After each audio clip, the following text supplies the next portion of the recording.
Kelakuan jin ifrit ini sungguh biadab dan keterlaluan. Ia berani-beraninya mau membakar Rasulullah saat perjalanan Isra Miraj. Dikisahkan, jin ifrit adalah makhluk halus yang berasal dari golongan bangsa jin. Ia adalah jin jahat dan disebut juga setan karena gemar menggoda manusia. Dahulu, di saat Nabi Muhammad tengah melakukan perjalanan Isra Miraj bersama malaikat Jibril, datanglah jin ifrit dengan membawa obor api. Jin ifrit lalu membuntuti Nabi dan hendak mengganggu serta menyelakai Nabi Muhammad Shallallahu Alaihi Wasallam. Setiap Nabi menoleh, beliau selalu melihat jin ifrit. Malaikat Jibril lalu berkata kepada Nabi, "Maukah kau kuajari doa yang apabila kau baca, maka obornya jin ifrit akan padam dan masuk ke mulutnya?" Nabi berkata, "Ya, baiklah." Jibril berkata, "Katakanlah, أعوذ بوجه الله الكريم وبكلمات الله التامات التي لا يجاوزهن بر ولا فاجر من شر ما ينزل من السماء ومن شر ما يعرج فيها ومن شر ما ذرى في الأرض ومن شر ما يخرج منها ومن فتن الليل والنهار ومن طوارق الليل والنهار إلى طارقا يطرق بخير يا رحمن." yang artinya, diriku berlindung dengan wajah Allah yang maha mulia, dan dengan kalimat-kalimat Allah yang sempurna, yang tidak ada orang yang baik dan tidak pula orang yang durhaka dapat melampauinya dari kejahatan apa saja yang turun dari langit, dan dari kejahatan apa saja yang naik ke langit, dari kejahatan apa saja yang masuk ke dalam bumi, dan dari kejahatan apa saja yang keluar dari bumi, dari fitnah-fitnah di waktu malam hari dan di waktu siang hari, dari bencana-bencana dari malam hari dan siang hari, kecuali bencana yang datang dengan kebaikan. Wahai Zat yang Maha Penyayang. Tak panjang lebar, Nabi Muhammad lantas membaca doa yang diajarkan malaikat Jibril itu. Setelah Nabi membacanya, terjadilah kejadian yang luar biasa. Seketika, jin ifrit yang membuntuti Nabi itu jatuh tersungkur. Lalu, obor api yang dibawanya mati dan masuk ke mulut jin ifrit. Doa itu sungguh luar biasanya efeknya. Sampai-sampai, setan-setan yang hendak mencelakai beliau langsung tersungkur berkat pertolongan Allah Subhanahu wa Ta'ala. Setan memang musuh manusia. Hal ini karena ia berusaha menjerumuskan umat manusia kepada kesesatan. Dalam perjalanan Isra Miraj, Rasulullah juga menyaksikan adanya kaum yang menanam tanaman, dan di hari itu tanaman yang ditanam bisa dipanen buahnya. Dan setelah dipanen, tanaman itu berbuah lagi seperti sedia kala. Fenomena ini lantas menimbulkan tanda tanya bagi Nabi. Bertanyalah beliau kepada malaikat Jibril. Malaikat Jibril lalu menjelaskan, jikalau fenomena itu adalah gambaran orang yang berjuang fisabilillah membela agama Allah. Oleh karena itu, amal mereka dilipat-lipatkan hingga 700 kali lipat. Di perjalanan selanjutnya, Nabi juga mencium adanya bau wangi yang sangat nikmat. Lalu, bertanyalah Nabi kepada Jibril tentang bau wangi itu. Jibril kemudian menjelaskan kepada Nabi, bahwa bau wangi itu berasal dari makam Masyitoh dan keluarganya yang beriman. Wangi itu sebab Masyitoh adalah wanita solihah yang selalu mempertahankan keimanannya kepada Allah meskipun harus dizalimi dan dihukum mati oleh Raja Fir'aun yang kafir. Dahulu, Masyitoh dikenal sebagai tukang sisir anak perempuan di kerajaan Fir'aun. Pernah saat menyisir rambut, sisir itu jatuh dan Masyitoh mengucap Bismillah.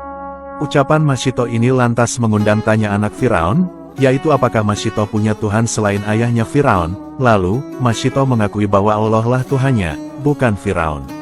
Mendengar hal itu, anak Fir'aun itu lalu melaporkan kepada ayahnya tentang pengakuan Masyitoh yang tak lagi menganggap sang ayah sebagai Tuhan semesta alam. Lalu, dipanggillah Masyitoh untuk menghadap Raja Fir'aun untuk dimintai klarifikasi. Fir'aun lalu bertanya tentang apakah Masyitoh punya Tuhan selain dirinya. Hebatnya, Masyitoh dengan mantap lantas menjawab dan mengakui jikalau Allah lah Tuhannya, bukan Fir'aun. Pengakuan itu tentu membuat Fir'aun marah. Fir'aun lalu memberikan pilihan kepada Masyitoh, yaitu, tinggalkan agamanya lalu mengakui Fir'aun sebagai Tuhan, atau dihukum mati.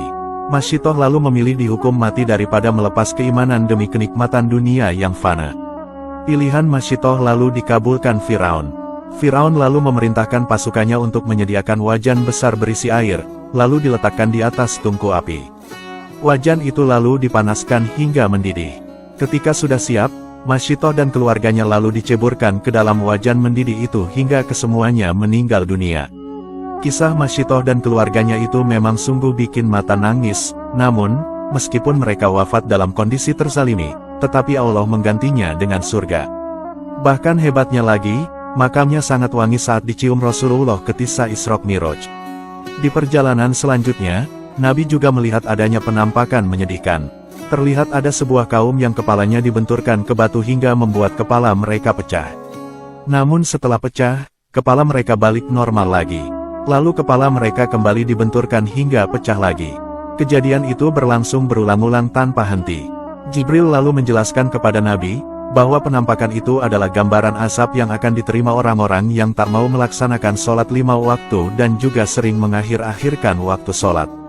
Di perjalanan selanjutnya, Nabi melihat adanya orang-orang yang menghadap 2 daging. Satu daging dalam kondisi mentah dan busuk, sedang satunya lagi telah matang. Orang-orang itu lalu malah melahap daging mentah dan busuk ketimbang memakan daging yang sudah matang. Jibril lalu menjelaskan kepada Nabi, jikalau penampakan itu adalah gambaran umatnya yang sudah punya istri, tapi malah mendatangi pelacuran. Dan, penampakan itu juga gambaran wanita yang sudah punya suami halal, tetapi malah selingkuh dengan lelaki lain. Di perjalanan selanjutnya, Nabi melihat adanya kayu yang melintangi tengah jalan sehingga apapun yang melaluinya pasti akan tersobek. Lalu dijelaskan, jikalau penampakan itu adalah gambaran umat Rasulullah yang gemar duduk di jalan sehingga mengganggu orang-orang yang melintasi jalan. Nabi juga melihat orang yang berenang pada sungai berdarah dengan kondisi menelan batu. Penampakan itu adalah gambaran orang yang suka makan riba. Di perjalanan selanjutnya, Nabi melihat penampakan pria yang tengah mengumpulkan kayu bakar. Lalu, kayu itu dibawanya dengan tidak kuat, tetapi jumlah kayu itu malah ditambah dan tidak dikurangi. Penampakan ini adalah sebuah gambaran umat Rasulullah yang punya rangkap jabatan, tapi tak kuasa mengemban amanah yang ditugaskan. Di sisi lain ia malah masih bersedia terima jabatan lainnya lagi. Di perjalanan selanjutnya, Nabi melihat penampakan aneh lagi dari suatu kaum. Mereka memiliki kuku-kuku logam, dan menzalimi diri mereka sendiri dengan mencakar-cakar muka serta dada mereka sendiri. Ternyata, penampakan itu adalah gambaran orang yang suka menggunjing dan suka melecehkan kehormatan orang lain. Di perjalanan selanjutnya, Nabi juga melihat penampakan aneh lagi. Terlihat, ada sebuah sapi jantan berbadan besar yang keluar dari lubang berukuran kecil. Sapi itu terlihat mau masuk ke lubang tempat ia keluar, namun tak mampu. Penampakan ini ternyata adalah gambaran orang yang berucap kata-kata besar, lalu ia menyesal atas omongannya itu, tapi ia tak bisa lagi menarik perkataannya kembali. Itulah beberapa penampakan yang dilalui Rasulullah saat perjalanan Isra Mi'raj. Semoga kisah ini bermanfaat. Wallahu a'lamu bishawab.